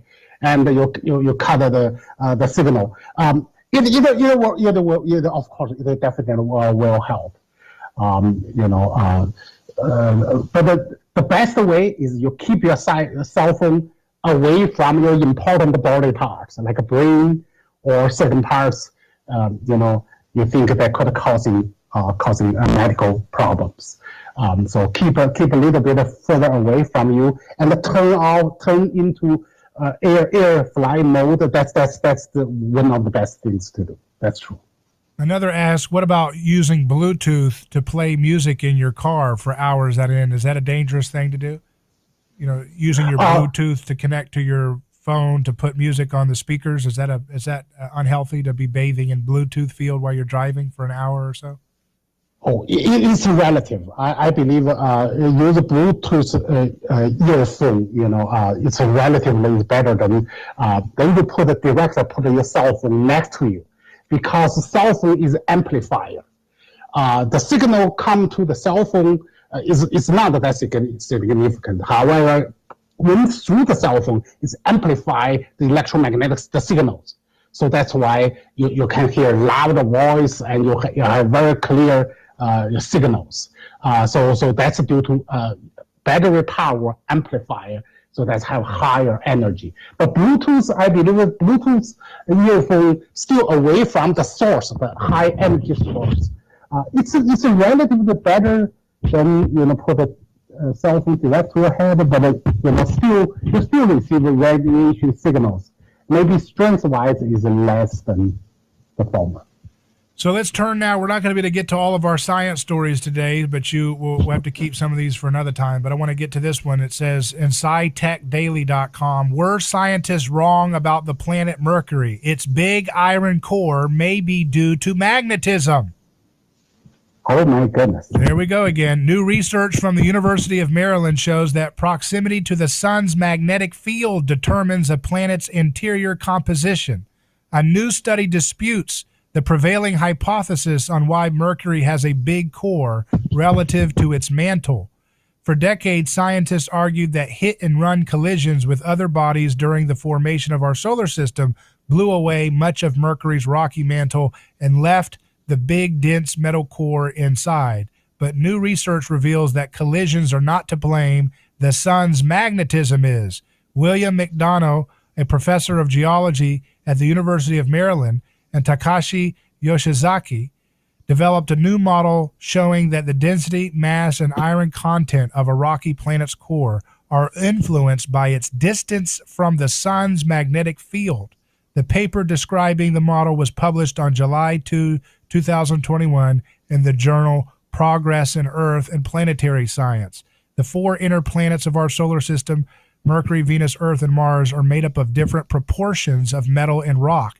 There is a gradient in which the metal content in the core drops off as the planets get farther from the sun. Our paper explains how this happened by showing that the distribution of raw materials in the early forming solar system was controlled by the sun's magnetic field. Well, there you go, Dr. Yu. Here we are again. So we are not surprised at all. First of all, we know all the attractions, the so-called gravitational attraction between planets and the sun, it's a magnetic attraction. So gravity is just a magnetic attraction part. Okay, so now it makes perfect sense to me. Because the Mercury is so close, the distance to the sun, what happens? The neutral attraction force is huge. And so that's why Mercury rotation is faster in order to overcome close attraction, right? So it has a faster rotation, faster rotation. And so how could that, in order to create a centrifugal force to balance, attraction force, in order to keep that balance.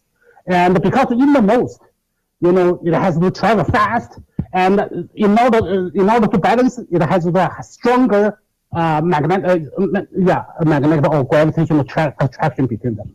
So where comes that high strong force? The magnetic core. So the magnetic core, huge iron core, create a giant magnetic field. So that's create a huge attraction between Sun and Mercury. Very interesting. Dr. Yu, we'll leave it there for now. And next time, we're going to explore some topics related to consciousness and magnetism, about how the brain and magnetic fields work, which is something we talked about a little bit today. We're going to give it a deep dive of consciousness next time we see you. And also, we'll look at this new magnet-free electric motor. That'll be interesting to explore. So that's it for now. Again, you can go to aneighborschoice.com and click on our Science and You tab under our show section to see all of these episodes. We'll be back with Jeff Deist with Mises Institute.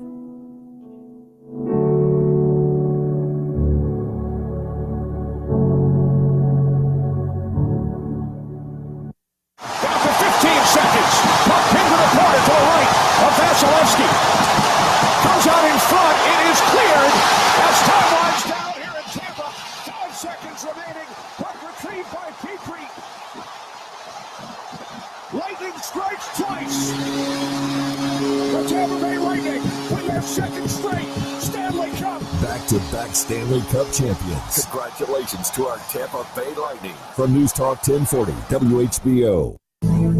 August 31st, President Biden says that's when the U.S. military mission in Afghanistan will officially end, despite a growing threat from the Taliban. The question is, how much of a threat to the United States of America and to our allies is whatever results in terms of a government or an agreement?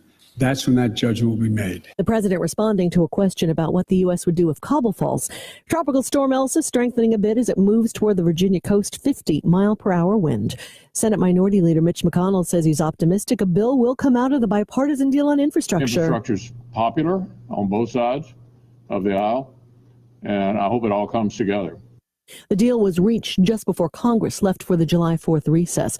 Pfizer and BioNTech say preliminary data on a study on a third booster shot of its COVID-19 vaccine shows it increases protection from the virus over just 2 doses. Daria Albinger, ABC News.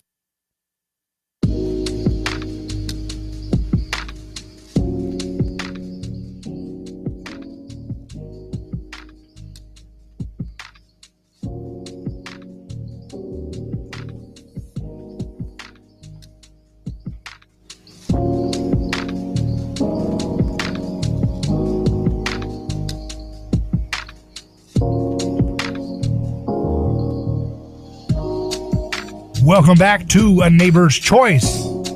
We are live on radio.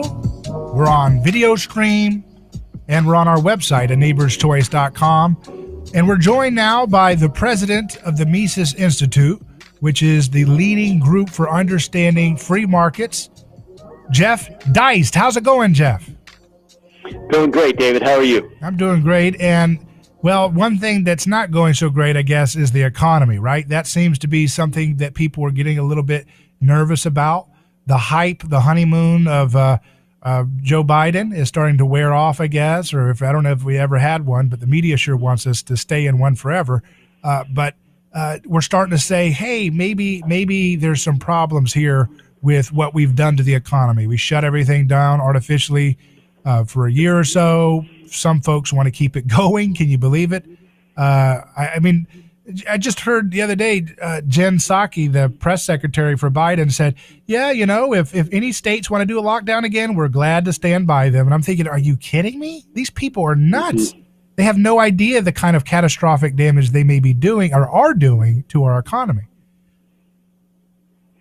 Well, we're just starting now to feel it, and a lot of people are attributing the inflation that we're seeing out there in the world to COVID lockdowns and supply chain disruptions, and thus lower supply, higher demand equals higher prices. And that's probably partially true in some things. A lot of it has to do with what the Fed and the Treasury have been doing over the last 16 months, which is creating a lot more money and credit and pumping it into the system when at the same time the amount of goods and services being produced were way fewer, right? I mean, everyone was, not everyone, but a lot of people were staying home. A lot of people weren't working. So that's sort of a perfect storm. But what we're seeing for Biden is this incredibly mixed bag where, you know, certain parts of the economy seem overheated. There are tons of unfilled vacancies. It's very, very hard to hire someone full-time even at $10 or $12 an hour. Housing. You know, houses are selling like hotcakes all over the country, and this is true even in places like California and New York, where we thought people were fleeing. Now, that could have a lot to do with interest rates. It could have a lot to do with just people COVID just making people change their minds and say, I want a bigger, better house. You know, I want more room. I want a swimming pool. I want other things because I'm going to start working from home. But, of course, the flip side of that is that first-time buyers and younger people are having a very, very hard time buying a house, especially in overheated markets. So that's a downside to this supposed housing boom. So there's just a lot of mixed signals out there. And when you watch Jen Psaki or whoever, this is what governments do. They take credit for all the bad things, and they point fingers of blame.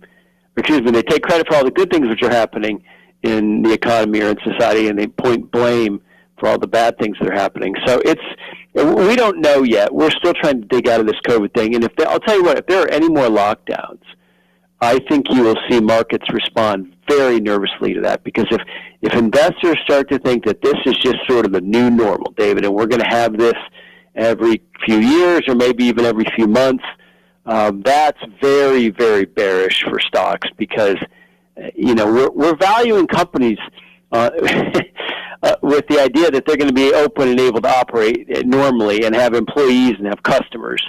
These are certain baseline assumptions, and if that's called into question again, I would not be encouraged.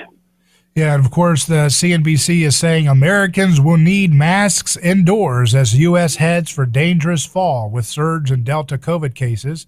And they say Pfizer is developing a COVID booster shot to target the highly transmissible Delta variant. So right on cue, like I've said before, it looks like they want to have life brought to you by Pfizer, Moderna, or any of the other sponsors of our government, right? So that seems to be the trend that we're going to. That's going to do a number on people on a lot of different levels. I'll tell you what. Well, I won't need a mask, indoors or outdoors. I assure you of that much. Right. I will never need a mask. But these vaccines have proven to be less than fully effective. Forget the side effects. Forget whether you think they're dangerous. Forget whether you think they're causing deep vein thrombosis or heart problems or ovulation problems in women. Forget all that. Forget the side effects. Just look at purely the efficacy of the drug to prevent you from getting COVID and to prevent you from spreading COVID. These are the main, this is what the vaccines are supposed to do. They are supposed to hasten what would happen naturally, which is herd immunity.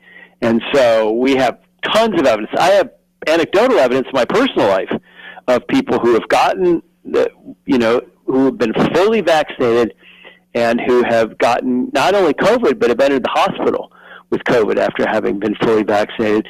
And we certainly know that there are instances of people who have been vaccinated apparently transmitting the virus when they're sick. So it's a mess. And when they lied to us as egregiously as they did for the last year, here's the problem, is there's just this fog of information out there. And it's just, we're overwhelmed with white noise.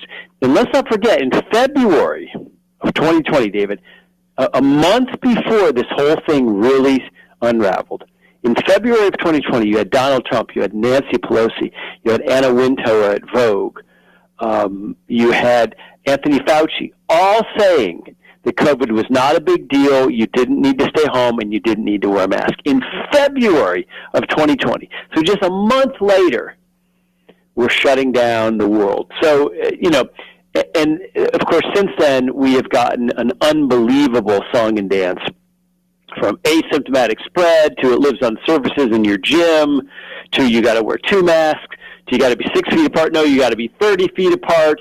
Oh, you can't sing in church. The whole thing has just been such a comedy of errors that you can certainly excuse people if they want to be a little skeptical of expertise this time around. Have you seen anybody who was really buying into the, corporate press narratives on all this stuff die hard, slowly start to say, I'm not buying it anymore? Have you seen that anecdotally, anybody? Well, I haven't, because the people I know, including family members, who I guess I would characterize as buying into the official narrative, there's a lot of psychological sunk costs. We all have this in our lives. We all have certain beliefs and certain worldviews, and if those are upended or proven false or challenged, it's very psychologically uncomfortable. We talk a lot about economics and theory and politics, but your show, I think, tries to step into that next breach. You talk about Rene Girard, for example. In other words, what are the underlying or less rational motivations behind what we all do? And part of that is that there's something very difficult for humans about saying they were wrong. Right. And especially when they've been vocally wrong and vociferously wrong and sort of out there hectoring their neighbors or hectoring their family members or angry on social media or just being utterly dismissive of these know-nothing, anti-vax Trumpers who think COVID's no big deal, whatever it might be. That's awfully hard. So I think there's something in human nature which makes us sort of scramble our brains a little bit and come down from and sort of change our opinions without really taking account or taking responsibility for what we said and done. I just think this is part of human nature, David. Yeah, I think you're onto something there. And I think the question is, at some point, there has to be a way to trigger people to get off the cliff if they're flying off the cliff. The herd's going one way. They said, well, I got to keep running. I've been running for miles and miles. I'm almost to the edge of the cliff like the rest of the herd. At some point, there has to be something that indicates to you some kind of stimulus in your brain that says, that cliff, the end of it's going to hurt. And that's the kind of thing that I hope that we can do in the midst of this hive mind madness, this mania that the media and government have really created. And I'm concerned about the people, innocent lives that are just crushed in the midst of this herd. Like Simba being trampled by the herd in Lion King, I remember, the visual of that just came to my mind. But that seems to be the case, that people are sunk. They have, like you said, sunk cost into going along with a narrative. They don't want to get out now. But, the media could do us all a favor. They could say, hey, you know what? Well, all that stuff, it was Orange Man Bad's problem. It's his fault. He rushed the vaccines. And then the herd would just say, okay, now we can think clearly about it. So, that's they could do their part if they wanted to get some common sense and use the scapegoat to pivot the herd's attention on something, right?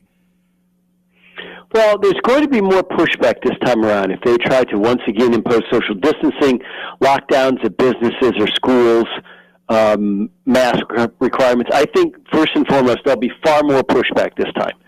So that's a healthy thing. I think I think we can bank on that because there's just a lot more people questioning and that sense that this was over and we're free again and things are opening.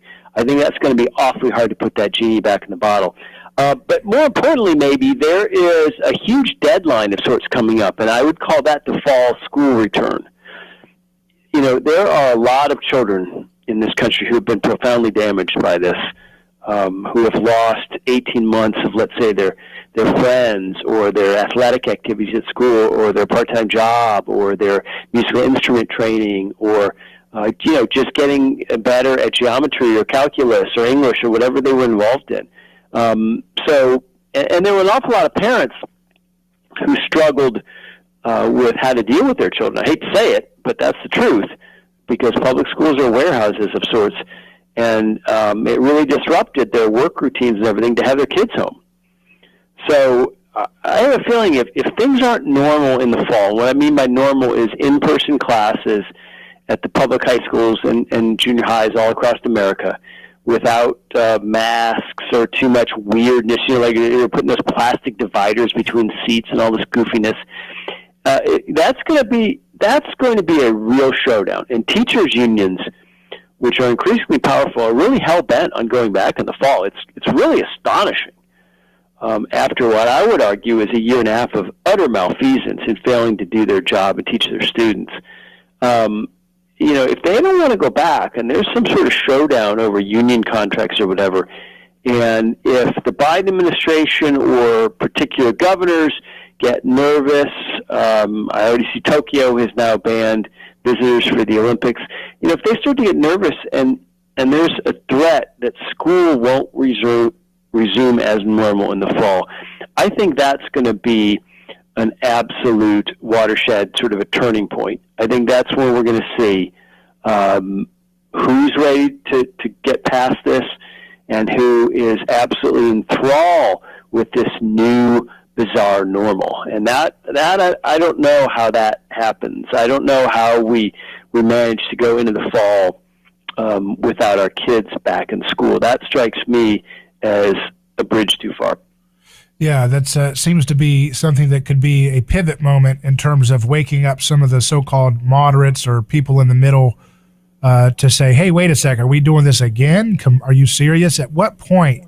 See, because people do have sunk costs, but at some point they can turn when they realize that they've been sold a bill of goods. And I don't know how much reality has to slap them in the face. How painful does it have to be for them to realize the error of their ways and to reject this central planning type model for health and so on? You know, it's remains to be seen what happens with that. We're going to take a quick break. We're speaking with Jeff Deist. He's the president of the Mises Institute. Their website is mises.org. You can also follow him at Jeff Deist on Twitter. Back in just a moment with more on the economy and other issues related to our lives.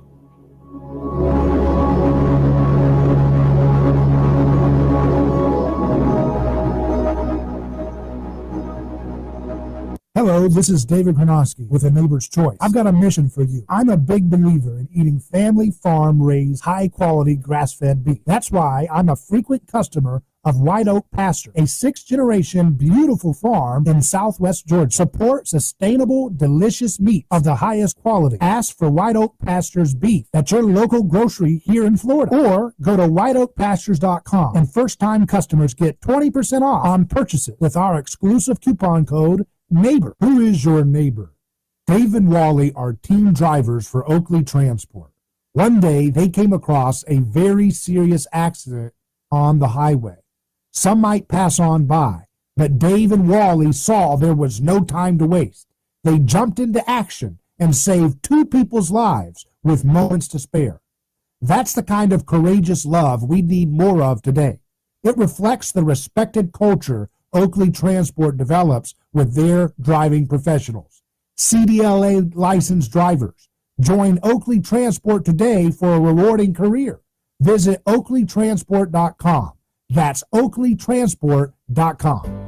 A lawsuit is not something that anyone looks forward to. It's a stressful process. There are attorneys in Tampa Bay that keep clients well informed, creating less stress. That law firm is Catania. Personal injury law is defended with full disclosure. There is no guessing game. If it's an auto accident, medical malpractice, nursing home negligence, unsafe working conditions, or motorcycle accidents, the law firm of Catania will handle the process worry-free from start to finish.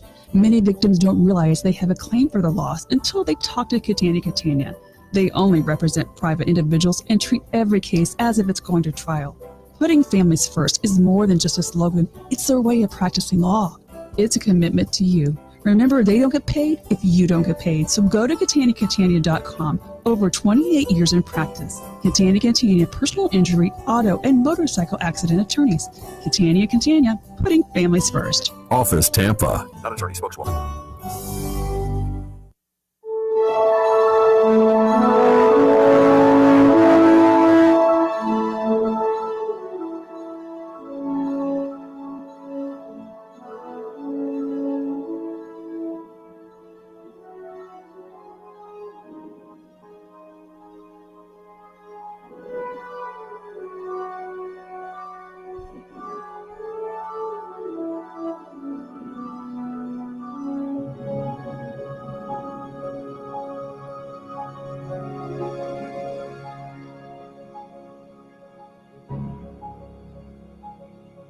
Welcome back to A Neighbor's Choice. I'm your host, David Hronoski. We are live on FM, AM, podcast, and video stream.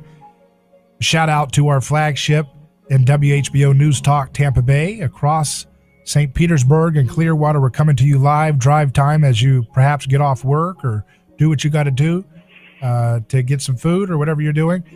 We welcome you in our live broadcast here with Jeff Deist, president of Mises Institute, their website, mises.org. So, Jeff, you know, the big talk I saw ABC was really pitching really hard was this infrastructure plan that Biden's got, part of the Build Back Better plan. And it's like these people are so clueless. They don't remember, you know, ABC said, oh, you know, Biden's trying to sell us this Build Back Better plan. And every day I hear them pitch us again on why they need to do it. And ABC Today was saying, well, the trains, they're 50 years old, but that's why Biden's trying to get bipartisan support for his infrastructure bill. And, to an untrained mind who's not looking at this stuff with discernment, it just sounds like, well, that's the news. That's a hard news report. Trains fall apart. Biden's just trying to build trains, so they don't see what the problem is, right? They're just looking at it. It's just hard news. It's just objective reality. But what's the problem from your perspective in this idea that, the key to having a vibrant economy is to have a total overhaul of our infrastructure like Biden's administration wants to do?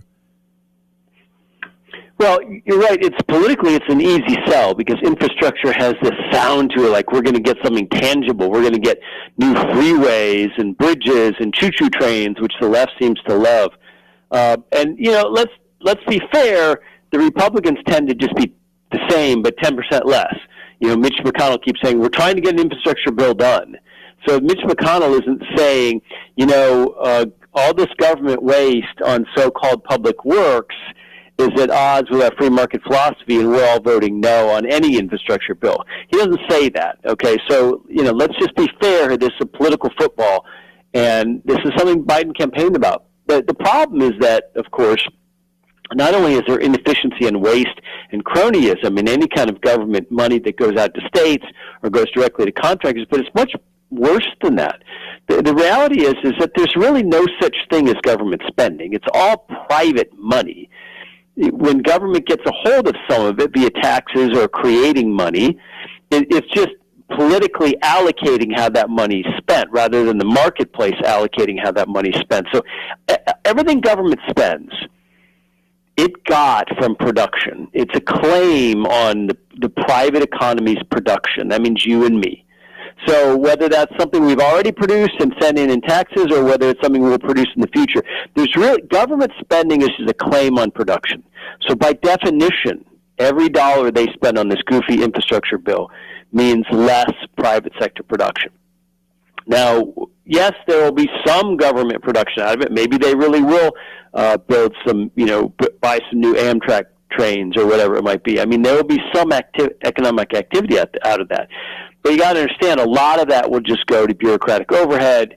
Something like 70 cents of every dollar you send to Washington basically just goes to pay all the overhead of the various alphabet soup agencies and departments. So it's a horribly inefficient way to spend money. And if we are going to have these public works like train projects, they really ought to be done at the state and local level. If California wants to build high-speed rail between L.A. and San Francisco, fine, let them do it. They need to use their own tax dollars. They need to figure it out themselves.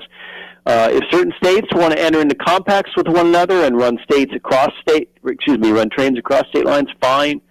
Let them do that with their own tax dollars, because every step, when you start at the federal level, every step away from Washington, D.C. attenuates, the amount of oversight and responsibility for that dollar which is spent. So by the time that federal dollar gets to some project in your town, the idea that anybody's going to be careful with that money or use foresight or even return unspent funds, whatever it might be, is absolutely nil. So this is political spending. So I think we should try to get away from the idea of government spending and say that there's market private sector spending, which is us, and then there's politically allocated spending of the money they got from us, or made a claim on us for our future production. That's really what's happening here.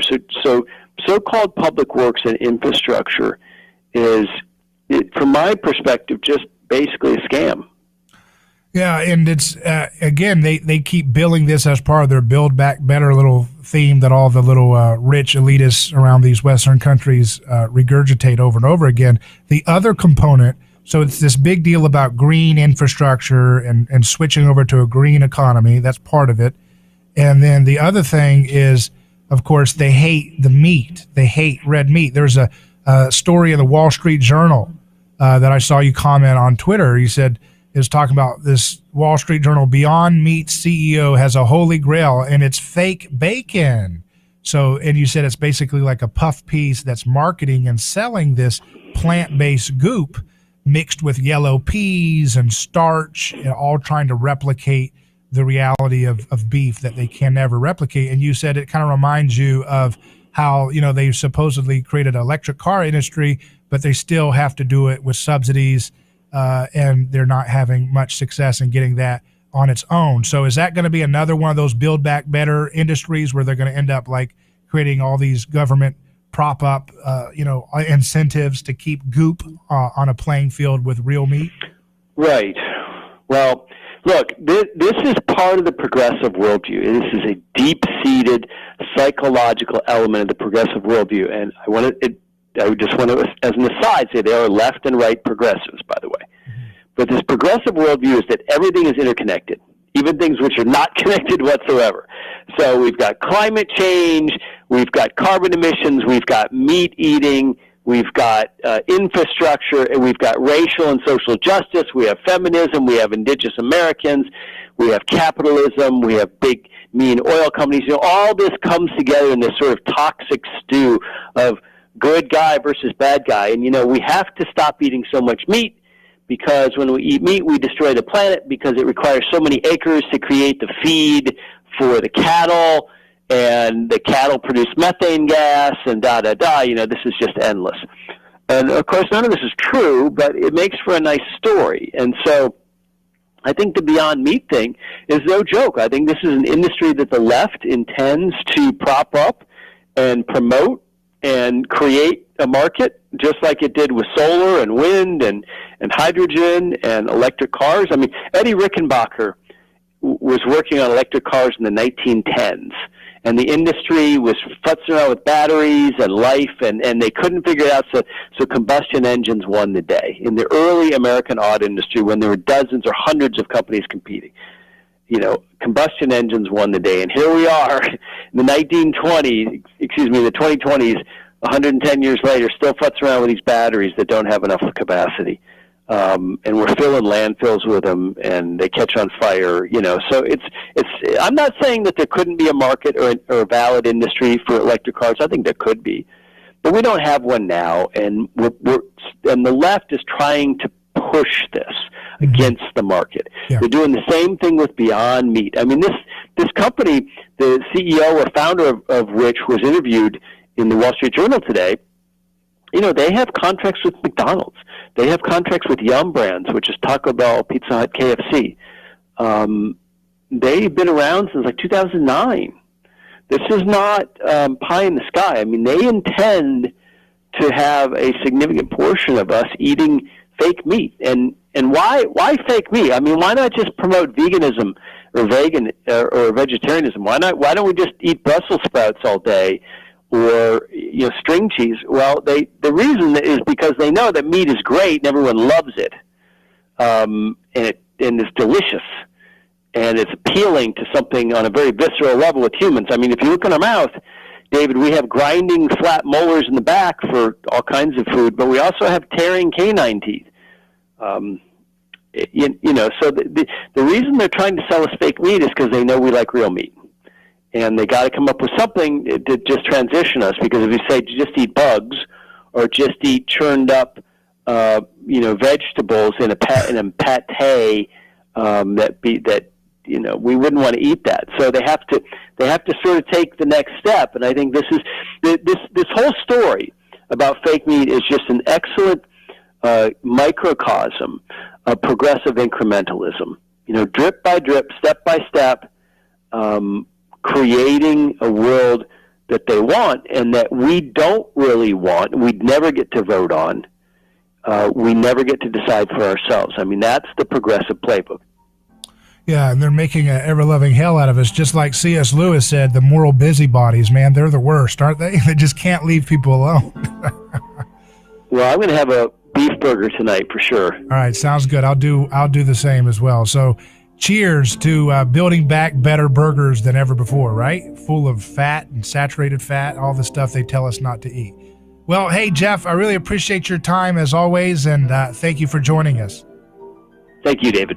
And again, you can visit Jeff at Mises.org, where you can read all of his commentary as well as the wonderful works that they're doing at the Mises Institute on the economy, making it simple and understandable for all ages.